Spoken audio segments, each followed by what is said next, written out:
No Saber Direito desta semana, o professor Rafael Spieri traz um curso sobre regime jurídico administrativo. Além de falar das regras do regime, a abordagem vai ser sobre as administrações direta e indireta, as autarquias e fundações públicas e as empresas estatais. A aula 5 começa agora.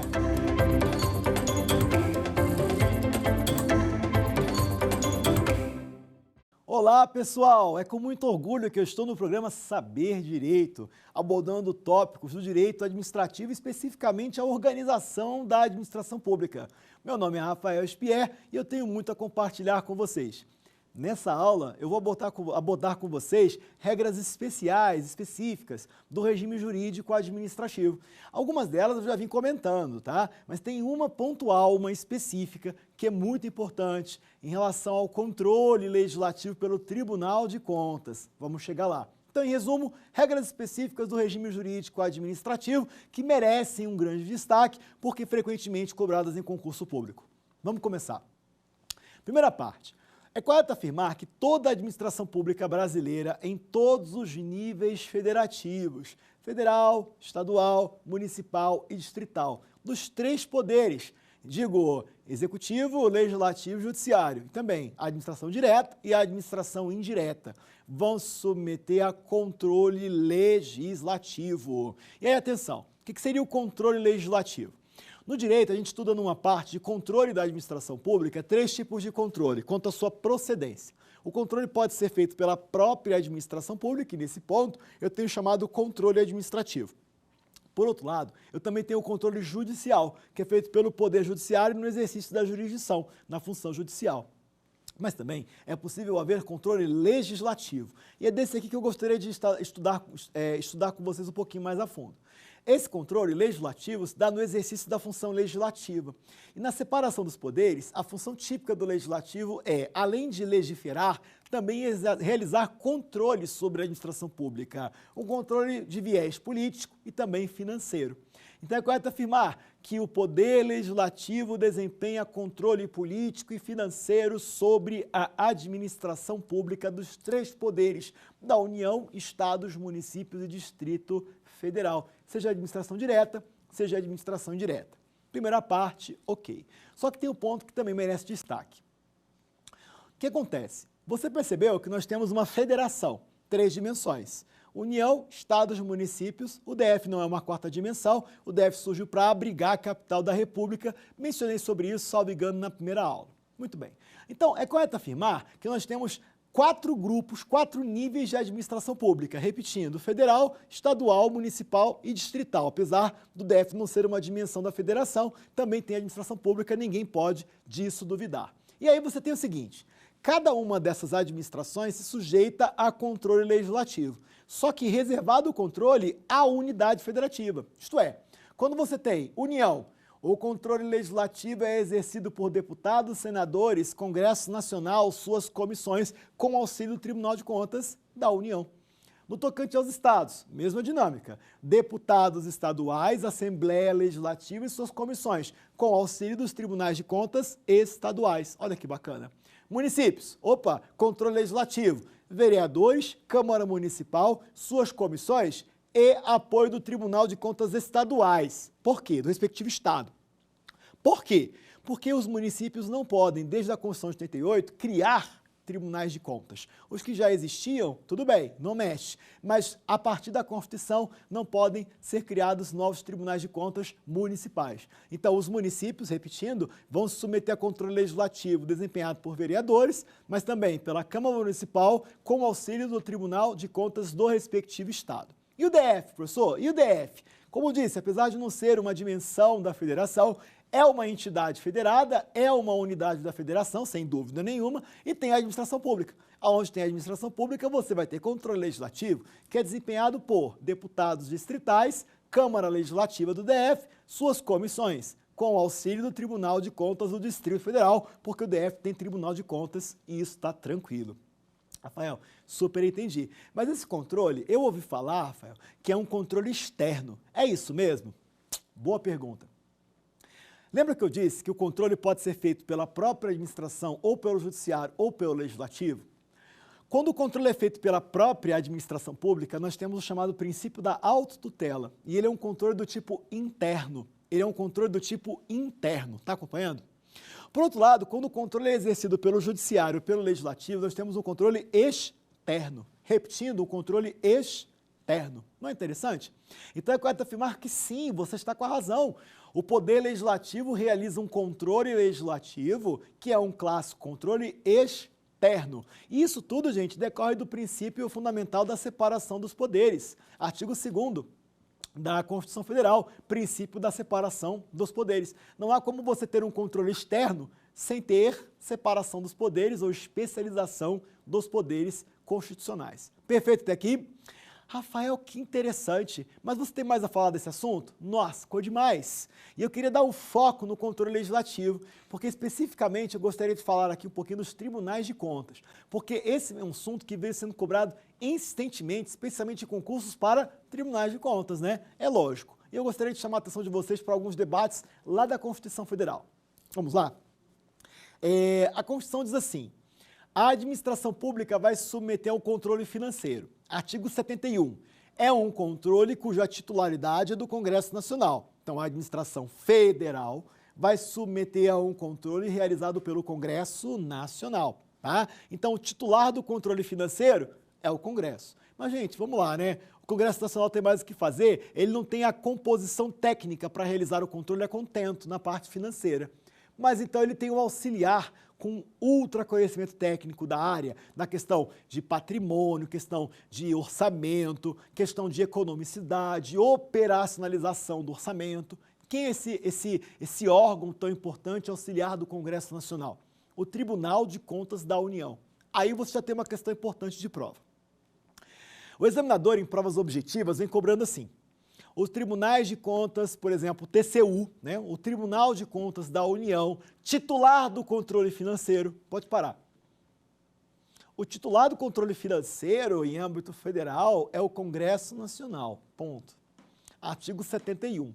Mas ele é auxiliado pelo Tribunal de Contas da União. Então, o TCU não é o titular, ele é um auxiliar do titular.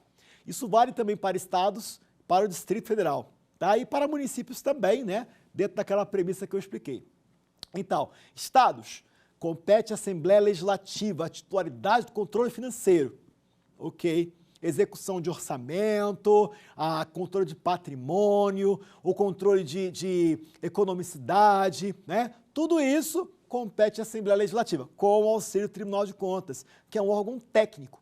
É um órgão técnico, ele não se envolve com política, ele é um órgão técnico. Ele vai confrontar a atividade com a lei. Então, exercício do orçamento, conforme a lei de orçamento, por exemplo. Economicidade, opa, teve processo de licitação, é exigida a licitação para contratação. O Tribunal de Contas vai em cima disso, das regras legais para a operacionalização das atividades financeiras do Estado. Contábeis, financeiras, patrimoniais, execução de orçamento, entre outras.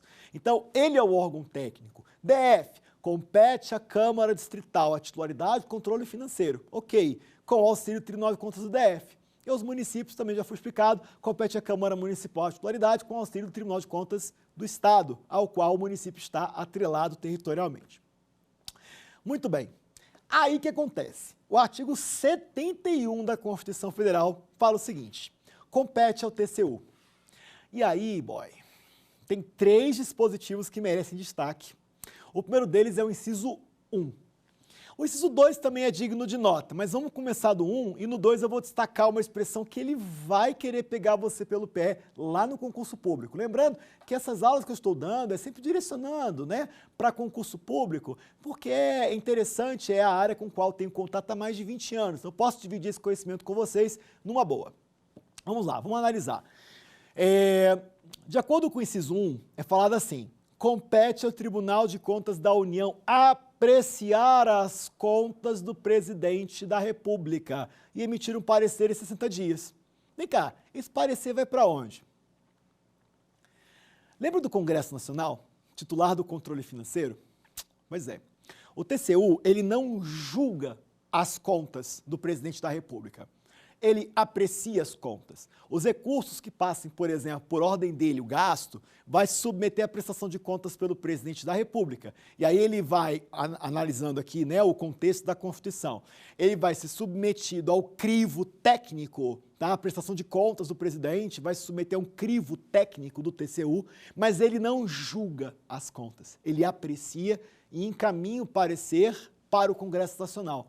Aí você pega o artigo 49, inciso 9 da Constituição.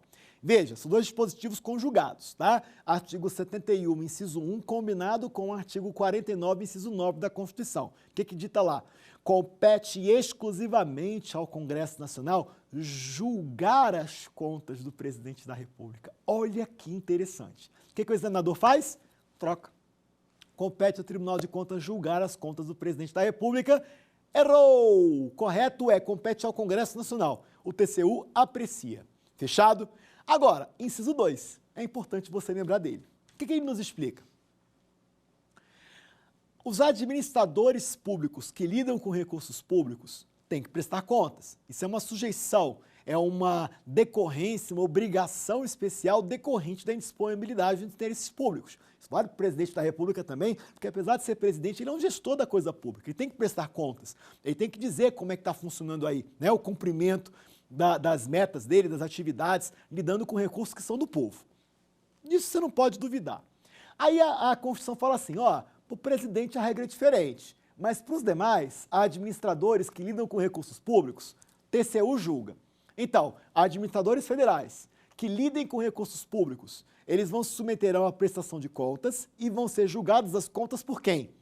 Pelo próprio TCU. Aí não entra o Congresso Nacional, tá ligado?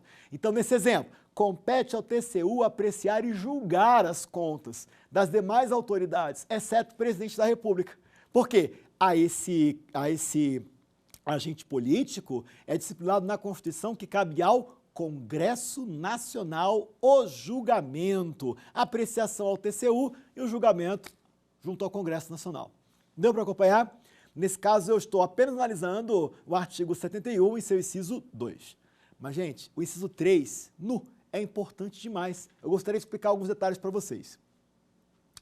Lá no inciso 3 tem assim, que a admissão de pessoal vai passar pelo crivo do TCU em termos de registro.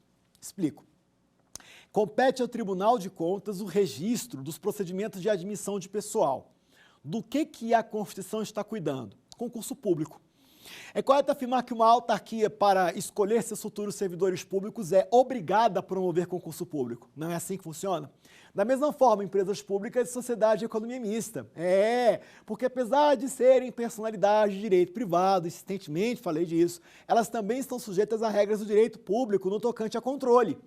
Então é correto afirmar que a indisponibilidade do interesse público compreende as empresas estatais, de forma que elas também vão se submeter às regras do concurso público e o Tribunal de Contas da União, no caso das empresas federais, vai também analisar o procedimento de admissão de pessoal. Então fica assim, faz concurso público? Faz. Beleza. Aí vai lá o 37, inciso 2. Constituição. Concurso público será de provas ou provas e títulos. Ok? Ok. O concurso público tem que reservar vagas para deficientes, ok? Ok. O concurso público não pode apreciar apenas títulos. Tem que ser provas ou provas e títulos. Ok. Rafael, tá aí, por que você está falando disso? Fugiu dessas regras? O procedimento de admissão de pessoal pode ter problemas no Tribunal de Contas. O Tribunal de Contas pode tomar medidas diretas no tocante à sustação das nomeações e contratações de pessoas que, para seus quadros permanentes de empresas estatais, autarquias e fundações, não passaram por concurso público. Aliás, isso acontece. Você, por exemplo, isso foi objeto de caso concreto que, inclusive, acabou chegando ao Supremo Tribunal Federal. Os conselhos profissionais, eles são entidades federais. E aí, o que o Supremo diz? Está lembrado? Que é necessário realizar concurso público para a seleção de pessoal junto aos conselhos. Uma vez aprovados, eles vão se submeter ali ao regime trabalhista, ok, mas eles serão selecionados através de concurso público. E aí o que acontece? chegavam no Tribunal de Contas determinados procedimentos sem ser concurso público, né, sem ter concurso público, houve admissão de pessoal, ou ainda que tivesse um concurso público realizado, ele não operava concurso só de provas ou provas de títulos, fazia um concurso só de títulos, o que é irregular. Chegava no Tribunal de Contas da União, o que o TCU fazia? CREO. Não registrava. E aí, falava assim, ó, Conselho, você tem 180 dias para regularizar a situação. E todas as contratações que foram realizadas, você tira, acabou e manda o pessoal embora. A demissão sem justa causa, lá da CLT, mandava o pessoal embora. Tu acredita nisso? Tu acredita nisso? Mas infelizmente é assim que a banda toca, princípio da legalidade. A Constituição Federal não exige o concurso público? O problema é que chegou no Supremo, né? Chegou no Supremo. O Supremo disse assim, é isso mesmo. Os conselhos têm que fazer concurso público, o TCU está com a razão. Eu, quando muito, estendo para a OAB a DEI 3026 a necessidade do concurso. Ok, mas os conselhos não. É obrigatória a realização de concurso público. Aí volta para o texto constitucional. Se o TCU identifica irregularidade no processo de admissão de pessoal, ele não registra. Ele não registra e determina providências. Se não forem cumpridas as providências necessárias para colmatação com o regime jurídico, nesse caso, vai ter que mandar embora, vai ter que, infelizmente, demitir sem justa causa os empregados que foram selecionados, né, passaram por uma seleção sem o rigor do concurso público estampado na Constituição. Isso não é interessante? Tudo técnico, né? Parte prática realmente muito complexa, que a pessoa vai estar sendo mandada embora, mas é assim que a banda toca, é assim que funciona no direito. Agora, veja bem, não é só disso que o inciso 3 trata, não. Ele fala também de uma situação de concessão inicial de aposentadoria, reformas e pensão. E nesse ponto eu queria muita atenção dos senhores, isso vem sendo cobrado muito em prova por causa de um julgado de 2020 do STF, e isso é interessante que você saiba. Vamos lá, por partes. O que é a concessão inicial de aposentadoria, reforma e pensão? Vamos trabalhar um caso concreto, me acompanha. Suponha que você é um servidor público, por exemplo, de uma fundação pública federal regida pelo regime estatutário. Por exemplo, o FUB, o UNB, que eu vim falando aqui há algum tempo. Servidor da UNB. Ok, você está na época de aposentar. E você fala para a UNB, eu tenho todas as condições para aposentar voluntariamente. Bora? A UNB vai analisar o caso, vai diagnosticar que as condições foram atendidas e vai liberar você. Só que, de acordo com a Constituição, a concessão inicial de aposentadoria, ela depende de um registro no Tribunal de Contas. Processo de admissão de pessoal e também o processo de concessão inicial de aposentadoria, reforma e pensão, vai ter que sofrer registro no Tribunal de Contas. E aí que está o barato da coisa, presta atenção. O que acontece? Lá atrás, há muito tempo atrás, aconteceram os seguintes casos. O camarada pedia aposentadoria, o órgão que ele trabalha, a fundação que ele trabalha, liberava, só que o procedimento de registro não acontecia ou demorava muito para acontecer. Qual que é o problema dessa situação? A concessão inicial de aposentadoria, assim como de reforma e pensão, é um ato complexo. O que é o ato complexo? Ela só existe, ela só se aperfeiçoa com a manifestação de vontade do TCU. É dizer assim, ó, a concessão inicial feita pelo órgão não é suficiente para você dizer que está efetivamente aposentado. Você está aposentado de fato, mas não está aposentado juridicamente. Para que você esteja de maneira jurídica aposentado, para que se aperfeiçoe a aposentadoria, você vai precisar de um registro no Tribunal de Contas. E aí que está o problema, não tinha prazo para isso acontecer. Então aconteceram situações realmente complicadas, em que o cara estava mais de 10 anos aposentado, mas não tinha tido registro no TCU. Aí, quando iniciava o procedimento, concluía que não havia na época sendo atendidas as condições para a concessão de aposentadoria. O que o Tribunal de Contas fazia? Não registrava e mandava o cara voltar para o trabalho. Complicado, né? Porque não tinha prazo para o Tribunal de Contas se manifestar. E agora? Gente, isso é uma situação de insegurança jurídica. Por quê? Você tem a pessoa que está, abre aspas, aposentada, sendo recrutada para o seu retorno ao trabalho, a chamada reversão, tá, do aposentado ao cargo que anteriormente ocupava, depois de muito tempo, por uma situação que não foi nem ele que criou essa demora, essa morosidade. Então, mais de 10 anos, gente, o cara estaria submetido à angústia de poder, a qualquer momento, ser recrutado por reversão a voltar para o trabalho. Gente, isso viola a segurança jurídica, que é um dos princípios basilares do direito brasileiro.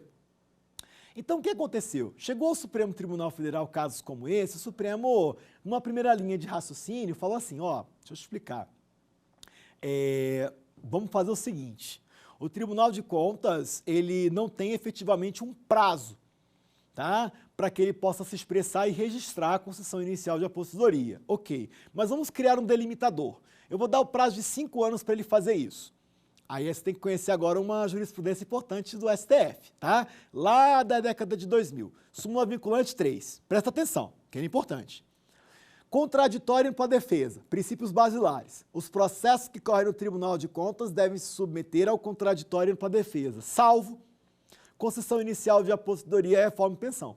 O que o Supremo disse? Ó, se o procedimento de concessão inicial de aposentadoria, reforma e pensão, o processo de registro, ele transcender 5 anos, afasta a aplicação da súmula vinculante 3 e tem que assegurar contraditório para a defesa. Agora, se por outro lado o processo de registro se der nos 5 anos, o Tribunal de Contas no 4º ano, por exemplo, não registrou e entendeu que as condições de aposentadoria não foram atendidas, volta para o trabalho, não é assegurado contraditório para a defesa. Então vamos sintetizar.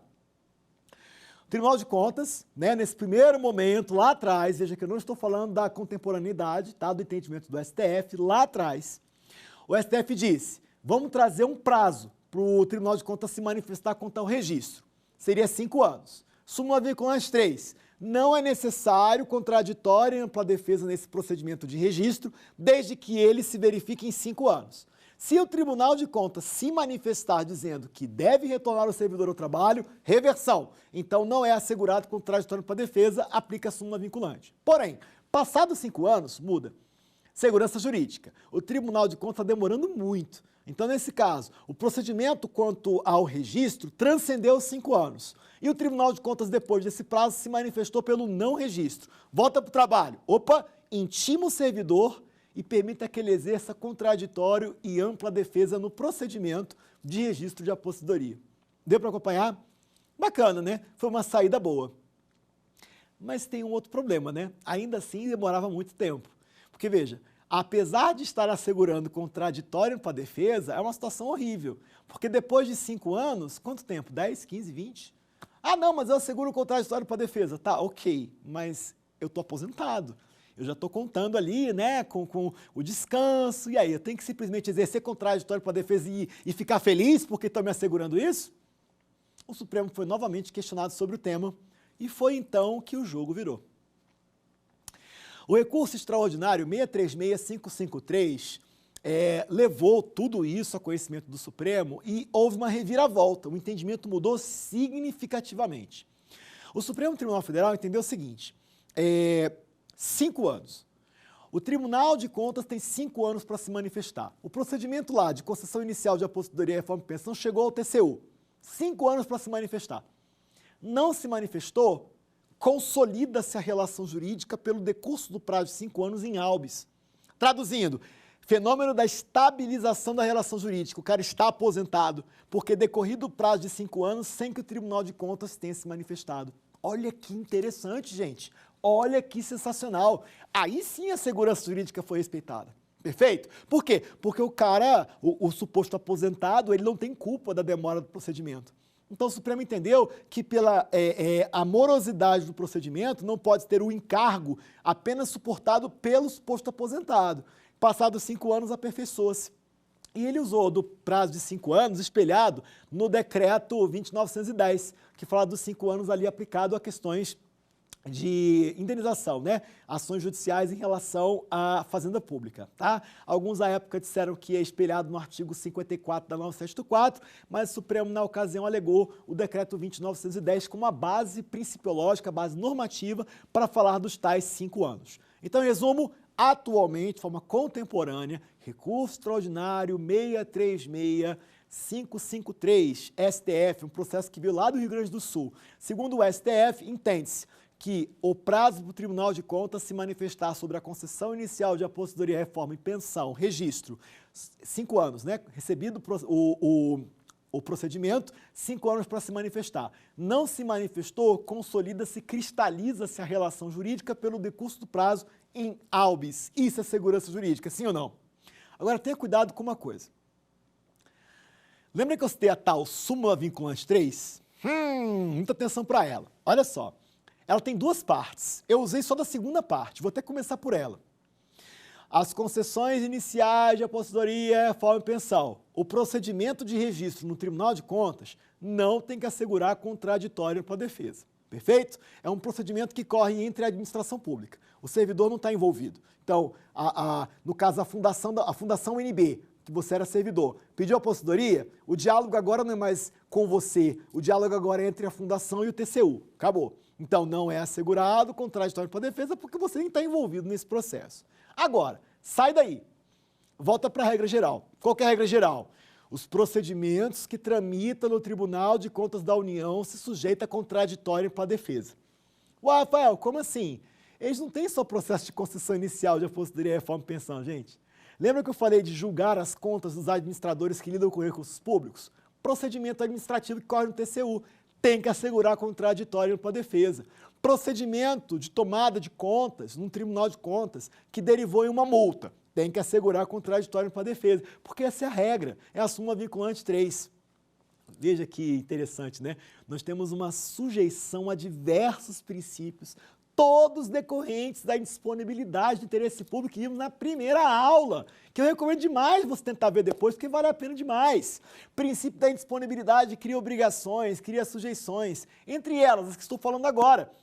O Tribunal de Contas tem que assegurar contraditória e ampla defesa nos processos que tramitem no Tribunal de Contas. Certa resposta. Salvo concessão inicial de aposentadoria, reforma e pensão, ok. Mas, segundo o Supremo, passou de 5 anos, não se manifestou, consolida a situação. Olha só, tudo isso é o quê? Acelera aí, bicho. 5 anos. Não se manifestou? Pum. Consolidou, estabilizou a relação jurídica. Nos 5 anos, ok, não tem que assegurar contraditório para a defesa, aplica a súmula vinculante 3. Nos 5 anos, passou de 5 anos, tem que assegurar. Isso é decorrência de uma interpretação feita pelo excelso pretório no tocante ao princípio da segurança jurídica, que é uma decorrência da indisponibilidade de interesse público. O Estado tem que respeitar a estabilização das relações jurídicas pelo decurso do prazo, sem manifestação, é uma circunstância de fato que impõe respeito à estabilidade e segurança das relações. A aplicação da segurança jurídica. Tá acompanhando? Não é empolgante? Sim ou não? Mas não acabou, o que eu acabei de falar para vocês agora há pouco também. É correto afirmar que aqueles que lidam com recursos públicos, uma vez recrutados, devem prestar contas. Imposição da indisponibilidade de interesse público. Se ele lida com coisa que lhe é alheia, porque é do povo, propriedade, interesse público é do povo. Então, se ele lida com recursos do povo para atender interesses do povo, ele tem que prestar contas. E isso se dará junto ao Tribunal de Contas, ressalvado o presidente da República, cujo processo de julgamento corre no Congresso. Os demais administradores se sujeitam ao controle legislativo do Tribunal de Contas tocante a finanças, controle financeiro. E isso é uma decorrência da indisponibilidade do interesse público. Rafael, eu estou entendendo agora, que matéria empolgante. É por isso que você gosta tanto do direito administrativo, professor? Com certeza, mas não acabou. Lembra que eu falei do concurso público? Professor, de novo isso? Então, tem que falar, né? Concurso público não é uma obrigação imposta pela Constituição? Indisponibilidade de interesse público. Não realizou o concurso a contento? Lá o registro da admissão de pessoal, Tribunal de Contas, controle financeiro. Caraca, Rafael, o Tribunal de Contas é poderoso, hein? Tá vendo? Agora tenha atenção. Lembra que das nomeações, das contratações, ele pega e fala, regulariza o procedimento e quem foi contratado manda embora? Lembra disso? Presta atenção agora. Isso é tomado de forma unilateral pelo Tribunal de Contas, sem a necessidade do Congresso. Mas em relação aos contratos e processo licitatório? Vamos lá. É correto afirmar que, assim como é necessário realizar concurso público para seleção de pessoal, o artigo 37, inciso 21 da Constituição exige para contratações públicas a realização de procedimento licitatório. E agora, se eu celebrei um contrato administrativo desrespeitando a regra da licitação, isso é errado? Com certeza. O Tribunal de Contas pode tomar providências? Pode, só que aí que está a complicação. Você pega o parágrafo 1º, lá da Constituição, artigo 71, parágrafo 1º, lá é ditado o seguinte: o Tribunal de Contas, ele pode identificar irregularidades de contratações públicas. O procedimento licitatório, por exemplo, foi desatendido, foi desrespeitado, não foi realizado. Nesse caso, ele pode sustar o contrato? Peraí. ele pode até sustar as nomeações para concursos públicos realizados de forma errada, ou que nem sequer foram realizados. Então, a admissão de pessoal pode ter uma sustação no Tribunal de Contas sem envolver o Congresso. Contratos não. Com contrato não é assim. Eu deixei de fazer uma licitação ou desrespeitei as regras da licitação. O Tribunal de Contas não susta. Ele comunica ao Congresso Nacional que tem 90 dias para se manifestar. Então, o procedimento de sustação, e gente, para quem não sabe, sustação é retirar os efeitos. Retirar os efeitos. Então, se eu desatendi a regra da licitação e celebrei o contrato, ao sustar, eu retiro os efeitos. Se eu nomeei ou contratei pessoas sem concurso público, sustar é retirar os efeitos, por isso que manda embora. Tá? Só que aí veja a diferença. Em admissão de pessoal, o Tribunal de Contas toma providência sozinho, ele susta. Manda embora. Recomendo, 180 dias para regularizar a situação e aqueles que foram contratados manda embora. Agora, em matéria de licitação e contratos, ele verifica a regularidade, recomenda a regularização e encaminha para o Congresso para que ele se manifeste sobre a sustação. Cabe ao Congresso a sustação de contratos. Agora, se o Congresso não se manifesta em 90 dias, parágrafo 2º do artigo 71. O que ele dita? Olha, o Tribunal de Contas da União, uma vez superados 90 dias que o Congresso não tenha se manifestado, ele toma providências. Rafael, então ele susta? Não, ele em tese não sustaria, mas ele toma providências. Por exemplo, suspende as contratações, suspende as nomeações até que a situação se regularize. A gente vai dizer que ele exerce um poder geral de cautela. Tá? O Tribunal de Contas, apesar de ter certas divergências sobre o tema, né, opiniões até certo ponto contrárias, eu indico isso para fins de concurso público, especialmente para provas subjetivas e provas orais, porque em provas objetivas não é tão comum cair esse assunto. O Tribunal de Contas não susta, é o Congresso, mas passados 90 dias, ele tem poder geral de cautela. Ele não pode simplesmente falar assim, hey, vai chamando o pessoal aí, né? Vamos terceirizar? Continua a terceirização, tá tudo certo. Não, não é assim. Eu vou ter que suspender a realização da contratação. Aí lá na lei nova, 1433, suspensão de um contrato administrativo. Olha aí, suspensão de um contrato administrativo. Mas por causa do quê?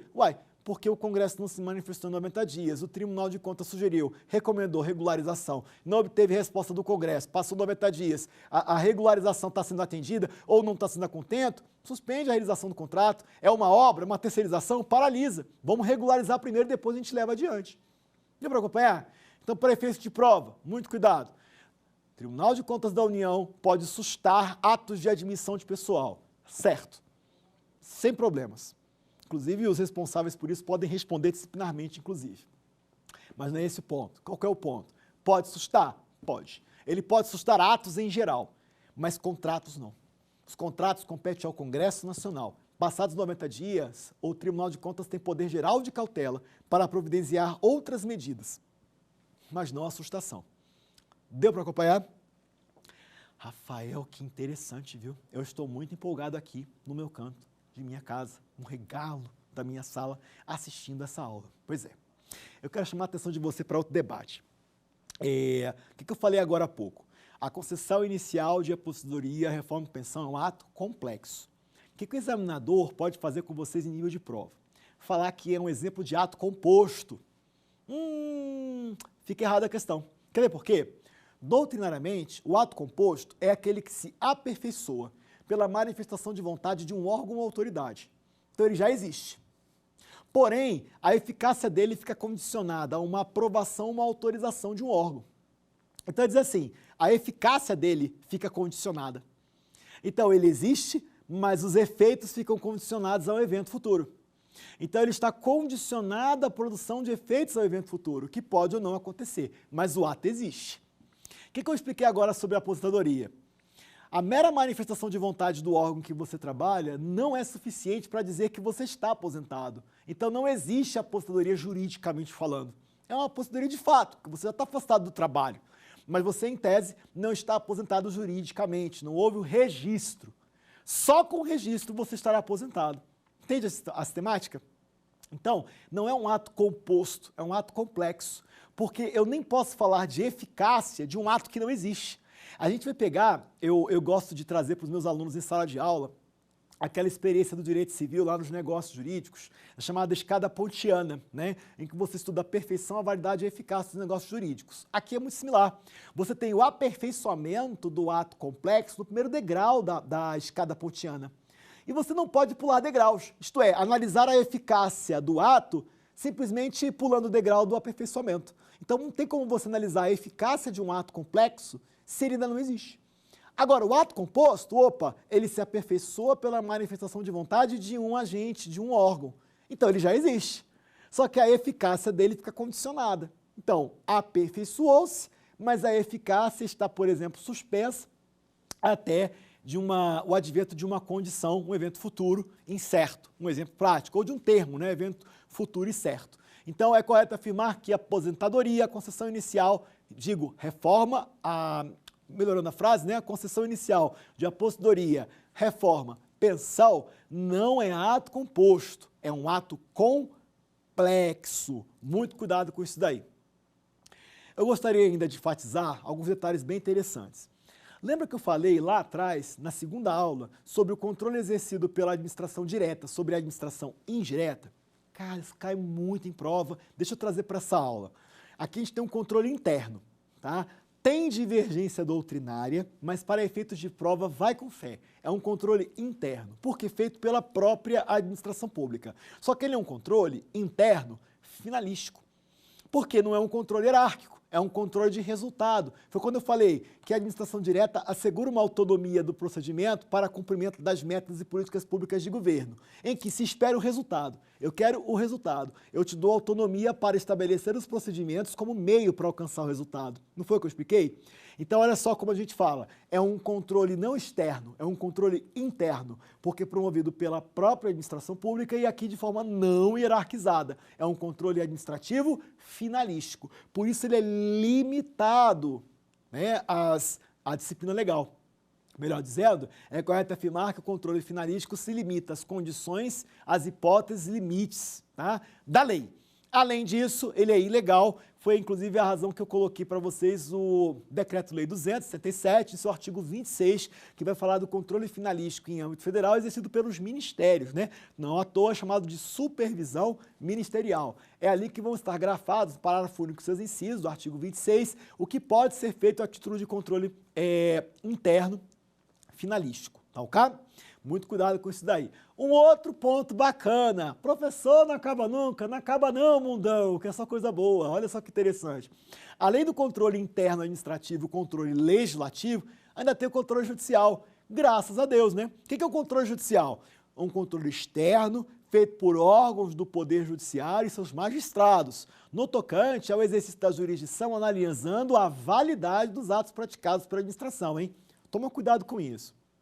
Rafael, como assim? O controle administrativo, autotutela, analisa a validade e o mérito dos atos praticados pela própria administração. Como consequência disso, a administração anula, a administração revoga seus atos. Anula por razões de invalidade, mas também revoga por razões de oportunidade e conveniência. Isso está pacificado, cristalizado. Deixa eu melhorar. Súmula 346 de 1963, STF, e súmula 473 de 1969, STF, vai explicar para vocês que a administração pública não precisa do judiciário para anular e revogar seus atos. Ela tem a prerrogativa de fazer. E mais contemporaneamente, a Lei 9784 de 99, artigos 53 e 54, vai estabelecer também que a administração tem a prerrogativa de anular e revogar seus atos. Tá ok? Agora, atenção, a revogação é por razão de oportunidade e conveniência. E no controle interno, a administração tem ampla autonomia para avaliar oportunidade e conveniência dos seus atos. Mas o judiciário, ele tem condições de avaliar a oportunidade e conveniência dos atos praticados pela administração? Cuidado. A regra é que não. Seria uma ofensa ao princípio da separação dos poderes. É correto afirmar que o judiciário não pode invadir o mérito dos atos praticados pela administração pública. Isso seria uma violação à separação dos poderes. É o famoso cada um no seu quadrado. Se eu tenho o executivo praticando políticas públicas que considera razoáveis, porque foram eleitas as pessoas, eles estão no poder, né, foram eleitos democraticamente, ok. Agora, atenção, o judiciário não pode invadir o mérito dos atos, mas E se a política pública de governo tocante ao tal mérito viola a Constituição? Viola princípios ligados à dignidade da pessoa humana. Opa, peraí. Quando eu tenho violação de princípios, gente, eu falei na primeira aula, lembra comigo, na primeira aula, não basta atuar conforme a lei. Para que haja validade dos atos praticados, é indispensável que se atenda aos princípios. É preciso haver juridicidade, isto é, não só uma conformação com a lei, mas também com o direito, a legitimidade, os princípios. E é aí, gente, que nós temos um ativismo judicial que é desejável. Se eu tenho políticas públicas de governo que ofendem a dignidade da pessoa humana, que ofendem princípios tais como contraditório para a defesa, que ofendem a razoabilidade, é correto afirmar que o judiciário pode interceder. E esse assunto tão polêmico pode ser cobrado em prova de uma forma simples. Você quer ver? Julga esse item para mim, eu quero ouvir a resposta daqui. O Poder Judiciário não controla o mérito dos atos administrativos, mas pode e até deve controlar o exercício do mérito. Ah, resposta certa, não é? Você pensou isso aí? O exercício do mérito diz respeito aos limites na realização dos atos. Então é dizer que, por exemplo, um ato discricionário, o mérito em si do ato, o judiciário não pode interferir. É a oportunidade e conveniência da sua realização. Mas os limites da apreciação do mérito, isso quer dizer o quê? Os princípios. Os princípios. Se no exercício do mérito, no exercício do poder discricionário, discrepar de princípios, isso viabiliza intervenção judicial. É o controle, interferência, ativismo judicial que é desejável, é requerido, é indispensável para que os interesses públicos sejam preservados. E, gente, para a gente começar a querer encerrar aqui essa aula tão empolgante, é correto afirmar que o controle judicial, assim como todos os demais controles, nada mais são que consequências da indisponibilidade do interesse público, porque são atividades que são desempenhadas pelo próprio poder público, submetendo a controle e administração. Controle interno embasado no quê? Embasado na autotutela. E o controle externo pelo Legislativo e Judiciário, teoria dos freios e contrapesos, que é um elemento da separação dos poderes. Teoria essa muito importante, que permite deduzir que cada um dos poderes tem competências para controlar uns aos outros, para que todos atuem dentro dos limites estabelecidos na Constituição Federal, não haja uma violação da ordem jurídica instituída no Brasil. Tranquilo? Gente, vamos chamar o quiz? Vamos trabalhar aqui questões e ver como você entendeu a matéria. Vem comigo.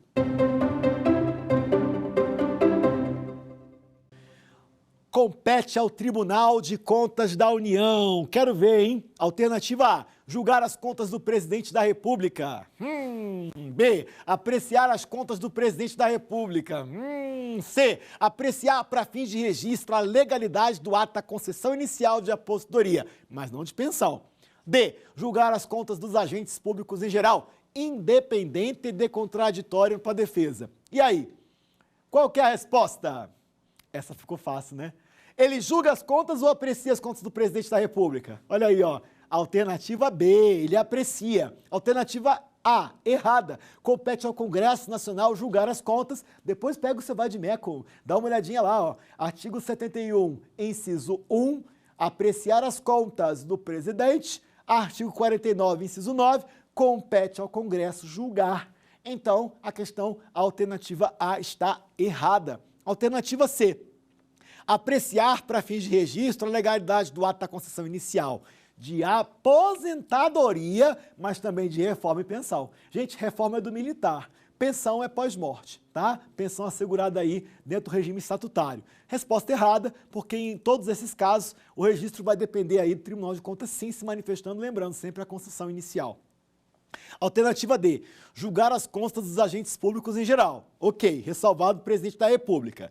Independente de contraditória e ampla defesa. Errado. Súmula vinculante 3. Nos procedimentos que tramitam no Tribunal de Contas será assegurado contraditório e ampla defesa. Primeira parte. Salvo concessão inicial de aposentadoria e reforma e pensão.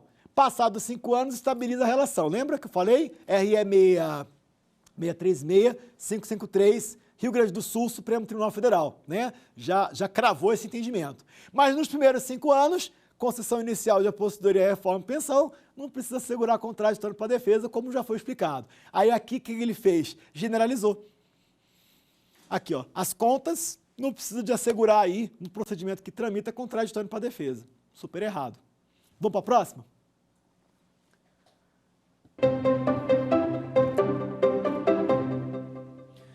Determinado ente criado por lei tem personalidade jurídica de direito público, desempenha atividade típica de Estado e não fiscaliza o exercício profissional de nenhuma categoria. Após amplos debates, sua diretoria deliberou que não mais realizaria concursos públicos, o que burocratizava muito a contratação de pessoal, mas realizaria licitações. À luz da sistemática constitucional, esse ente tem a natureza jurídica de: letra A, fundação, não integrando a administração indireta, sendo parcialmente incorreta a deliberação da diretoria, pois deve realizar concurso público. B, sociedade de economia mista, integrando a administração pública indireta, sendo incorreta a deliberação da diretoria, pois deveria realizar concurso, mas não licitação. C, autarquia, integrando a administração pública indireta, sendo parcialmente incorreta a deliberação da diretoria, pois deve realizar concurso público. D, empresa pública, integrando a administração pública indireta, sendo incorreta a deliberação da diretoria, pois deveria realizar concurso, mas não licitação. E aí, pessoal, qual que é a resposta? Essa é boa, hein? Vamos lá? Alternativa correta, letra C. Vamos começar do começo. Volta lá no texto. Personalidade de direito público. Cara, só isso aí você já eliminava. Letra D, empresa pública, pessoa jurídica de direito privado. Ainda, sociedade de economia mista, galinha morta, pessoa jurídica de direito privado. Só isso aí você já cravava, eliminava. Letra B e letra D. Aí sobrava a letra A, fundação, não integrando a administração direta. Fala sério, você já está acima disso, você já está anos-luz na frente. Se a bicha é uma fundação pública, nós temos integrando a administração pública indireta, sim, e ele disse que não. Agora vamos fazer alguns detalhamentos. Letra A, sendo parcialmente incorreta a deliberação da diretoria, pois deve realizar concurso público. Veja, é realmente obrigatório. O concurso público é obrigatório para fundações públicas, não só elas, mas toda a administração pública direta e indireta dos 3 poderes, da União, Estados, municípios e DF. Não me deixa mentir, artigo 37, inciso 2 da Constituição Federal. Alternativa B, sociedade economista, está errado, né, como já vimos, integrando a administração pública indireta, ok. Nessa parte estaria ok, porque nós temos ali uma autarquia e integra a administração direta. Aí ele bota, sendo incorreta a deliberação da diretoria no tocante à realização de concurso, mas não da licitação. Opa, peraí, ó. Aqui na questão ele fala, deliberou que não mais realizaria concurso, porque burocratizava, mas faria licitação. Não faz sentido esse argumento também, né? Porque se burocratiza na matéria de concurso, licitação também burocratiza, não é verdade? Mas está errado o item, no tocante aqui. Incorreta a deliberação da diretoria, pois deveria realizar concurso, mas não licitação. Errado, né? Tem que fazer concurso e licitação. Tem que fazer concurso e licitação, porque são obrigações especiais provenientes do princípio da indisponibilidade de interesse público. Então não tem essa, vou optar por não fazer concurso, mas vou fazer licitação, ou vou fazer licitação e optar por não fazer concurso. Não tem essa, tem que fazer os dois de acordo com a Constituição. Errado, portanto. E letra D, empresa pública, sabemos que está errado, porque é de direito público. Integrando a administração pública indireta, tudo bem, sendo incorreta a deliberação da diretoria, pois deveria realizar concurso, mas não licitação, né? Errado também, porque conforme já expliquei, tanto concurso como licitação são obrigatórias. Vamos para a próxima questão.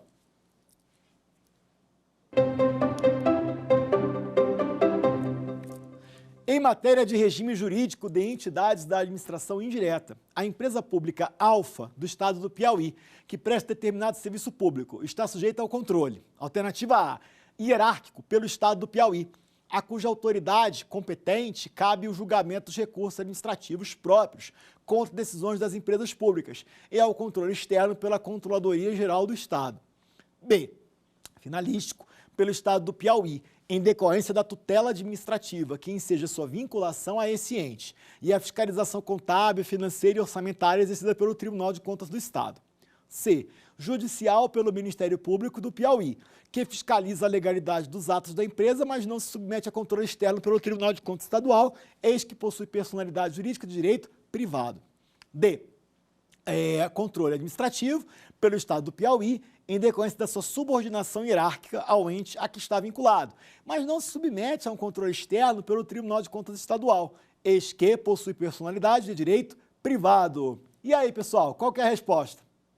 Fácil demais, não é? Vamos ao gabarito? Alternativa B, o controle finalístico. Vamos ler com calma essa questão? Ela é importante aqui de enfatizar alguns pontos. Primeiro, vamos começar na alternativa correta. B, finalístico, pelo Estado do Piauí. O que é o controle finalístico? Desempenhado da administração direta sobre a indireta. Em decorrência da tutela administrativa, perfeito, princípio da tutela, que enseja vinculação e não subordinação ao ente estatal, que é o Piauí. E a fiscalização contábil, financeira e orçamentária, artigo 70 da Constituição, exercida pelo Tribunal de Contas do Estado, artigo 71. Certa a resposta, perfeita, tudo dentro do que foi explicado. Faz sentido, não faz? Repito, controle externo pelo Tribunal de Contas, controle legislativo do auxílio Tribunal de Contas junto à Casa Legislativa, que aqui seria a Assembleia Legislativa. E o controle finalístico, gente, que é um controle interno, que foi o que eu recomendei para vocês. É um controle interno. Daí, olha só a crítica à questão A, alternativa A. É controle hierárquico? Não, porque sendo empresa pública, a administração indireta não se subordina ao Estado do Piauí. Aí ele bota, a cuja autoridade compete julgamento dos recursos administrativos próprios. Opa, tá errado. Vem cá contigo, rapidão. Aqui tem uma expressão bem interessante, é o Eli Lopes Meirelles que criou isso daí, olha só, cobrou em prova. O que é o recurso hierárquico próprio? É com hierarquia. É o recurso hierárquico verdadeiro. É aquele em que a decisão é questionada junto ao superior hierárquico daquele que decidiu. Então, olha só o que ele está querendo dizer implicitamente. Cabe recurso hierárquico próprio das decisões tomadas pela empresa pública junto ao secretário do Estado do Piauí. Errado. Não existe isso. Quando muito, poderia ter, em viés de recurso hierárquico impróprio, se previsto em lei que das decisões do diretor da empresa pública caberia esse tipo de recurso junto ao secretário, o que eu não conheço muito em nível prático, dado o princípio da especialidade. Então, muita atenção, quando ele colocou na questão recurso hierárquico próprio, ele acabou enfatizando o erro, que é dizer que a empresa pública tem subordinação para com a administração direta. Errou feio, errou rude. Adiante com a questão, alternativa A. E ao controle externo pela Controladoria Geral do Estado. Fala sério, Controladoria Geral do Estado, controle interno, não é controle externo, é pelo próprio Executivo.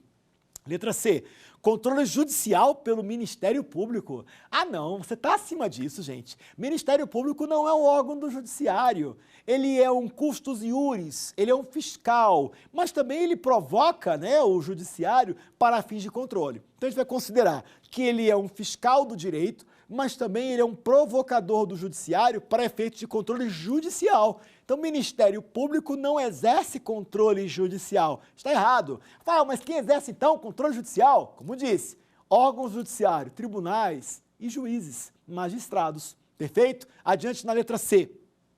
Judicial pelo Ministério Público, errou rude, que fiscaliza a legalidade dos atos da empresa pública. Ok, isso aí seria o Judiciário. Mas não se submete ao controle externo pelo Tribunal de Contas Estadual. Piorou, porque claro que vai se submeter conforme tudo que foi explicado. Esse que possui personalidade de direito privado. Gente, vem cá comigo mais uma vez. Pelo amor de Deus, se você errar na prova, está dando muito mole, ninguém vai errar.